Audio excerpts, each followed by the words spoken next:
Tahukah kamu jika di dalam arsitektur ada yang namanya kritik juxtaposition?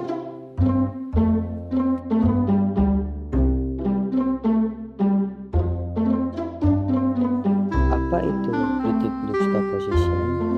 Nah, bersama saya Stephen Nugraha, di sini kita akan membahas mengenai kritik juxtaposition dalam kritik arsitektur.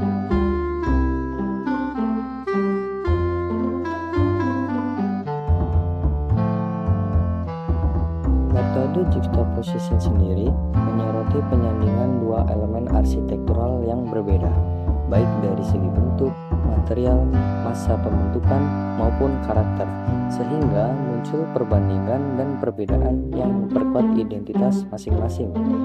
Dalam konteks arsitektur, juxtaposition sering digunakan untuk menempatkan bangunan baru berdampingan dengan bangunan lama, sehingga kontras namun saling melengkapi dan menunjukkan dialog antar zaman dan gaya arsitektur.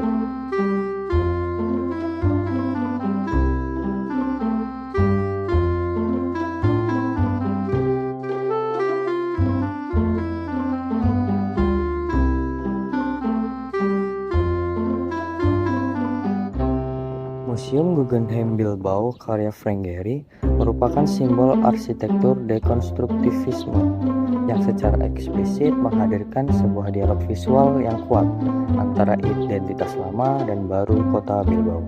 Di satu sisi, Bilbao adalah kota industri dengan pola tata kota yang kaku, bangunan-bangunan konservatif dan monumental yang merepresentasikan masa lalu pekerja keras dan pabrik-pabrik baja besar. Di sisi lain, museum ini muncul sebagai sebuah karya seni arsitektur yang bebas, ekspresif, dan sangat organik, dengan permukaan titanium yang memantulkan cahaya secara dinamis, menciptakan wujud bangunan yang tampak hampir seperti makhluk hidup yang terus berubah. Juxtaposition antara masa lalu industri dan modernitas ini bukan sekedar kontras formal, melainkan retorika visual yang menegaskan transformasi sosial dan ekonomi Bilbao secara dramatis. Bentuk-bentuk terfragmentasi dan berlekuk yang melengkung tak beraturan pada museum seolah menantang geometri ketat bangunan industri yang ada di sekitarnya. Setiap detail permukaan yang bersinar dari bahan titanium menonjolkan kehalusan dan keunikan, berbeda jauh dari tekstur kasar dan warna monoton bangunan lama. Perbedaan ini membangkitkan rasa keterkejutan visual sekaligus kekaguman yang memaksa pengamat untuk menilai ulang hubungan historis dan perkembangan kota sebagai satu kesatuan yang dinamis. Dalam konteks retorika arsitektur, juxtaposition ini berfungsi sebagai alat narasi yang kuat untuk menggambarkan pergeseran nilai dan identitas sosial di Bilbao.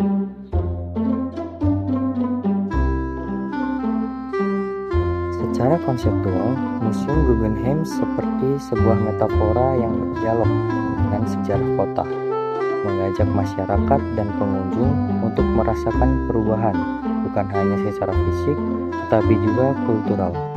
Arsitektur gedung ini menggunakan juxtaposition sebagai taktik retoris untuk mengajak refleksi mendalam.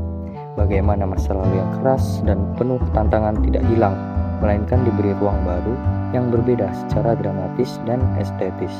Hubungan berlawanan ini menimbulkan ketegangan visual yang produktif, menyeimbangkan antara penghormatan terhadap warisan dan keberanian dalam inovasi. Dari perspektif kritik retorika juxtaposition, museum ini mengilustrasikan bagaimana perbedaan elemen-elemen arsitektur dapat diperkuat dan diperdalam ketika dihadapkan secara berdampingan. Bentuk organik dan teknologi material mutakhir hadir sebagai argumentasi visual melawan kekacauan masa lalu, menciptakan wacana visual yang tidak bisa diabaikan. Dialog ini membuka ruang interpretasi yang lebih kaya dan kompleks, menjadi inspirasi bahwa perubahan arsitektur merupakan cerminan perubahan sosial yang nyata dan dinamis.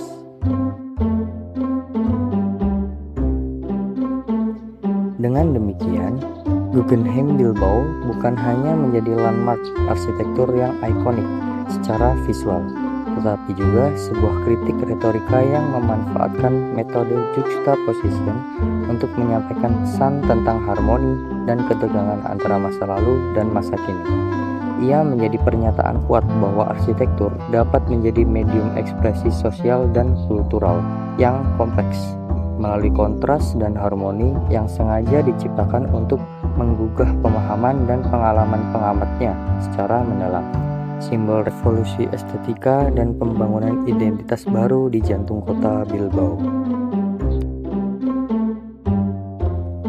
Oke, jadi itulah penjelasan secara singkat mengenai kritik retorika dengan metode juxtaposition pada kritik arsitektur dan juga contoh kritiknya pada bangunan Museum Guggenheim di Bilbao. Saya Stefan Nugraha, sampai jumpa lagi di kesempatan berikutnya.